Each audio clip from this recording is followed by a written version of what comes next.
Recognize Dr. Foxx for 5 minutes. Thank you, Mr. Chairman, and I want to thank our witnesses for being here today.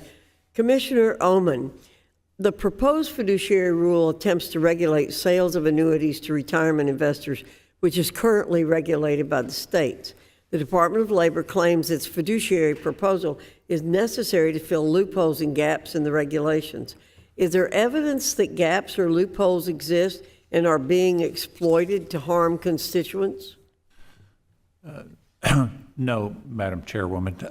The answer to that is no. We don't have any data or actual evidence of harm that there are gaps in the NAIC rules because they're relatively new. The states have undertaken a implementation examination of all the carriers in the country. But the answer to that question is no. It would be premature to suggest there is any actual data that our rules are inadequate. Great. So I think you would agree with me that the proposed fiduciary rule is a solution in search of a problem. I would agree with that assessment. Thank you. Mr. Roberts, DOL's constantly shifting regulatory efforts on what constitutes an investment advice fiduciary have created ongoing confusion. How has this uncertainty impacted cost and compliance for retirement products and services? The DOL's shifting positions on this have sent compliance costs skyrocketing.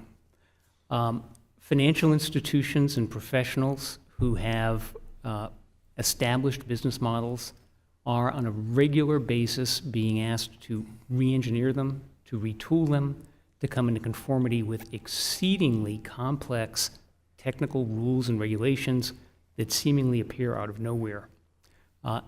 The department's estimates of the costs, in my view, are dramatically understated. There are tremendous systems, programming costs, operational costs, legal compliance costs, and all of those costs, to some extent, get passed through. So the cost-benefit ratio of the zigging and zagging that the department has taken is not productive. Thank you very much.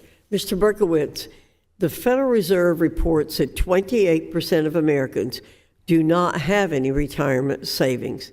This committee worked on a bipartisan basis to draft and pass Secure 2.0 with the goal of expanding retirement savings for the American workforce.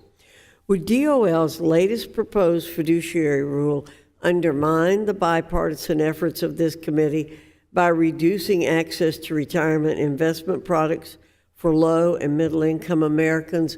And if you please explain your answer. Thank you very much, Chair Foxx. Yes, we definitely do believe that this will undermine the objectives and the goals of the Secure and Secure 2.0 regimes. And thank you for your leadership in helping to drive those through Congress and getting those over the finish line. The Secure Act and Secure 2.0 had numerous provisions that are designed to make it easier for retirement savers to access and use annuities and other protected lifetime income products. They were focused on expanding access, whereas this proposal is focused on restricting access. Secure Act, for example, established a new safe harbor to provide guidance for plan sponsors that are looking to put annuities in their plans so that there's greater clarity around the obligations that they have to live up to.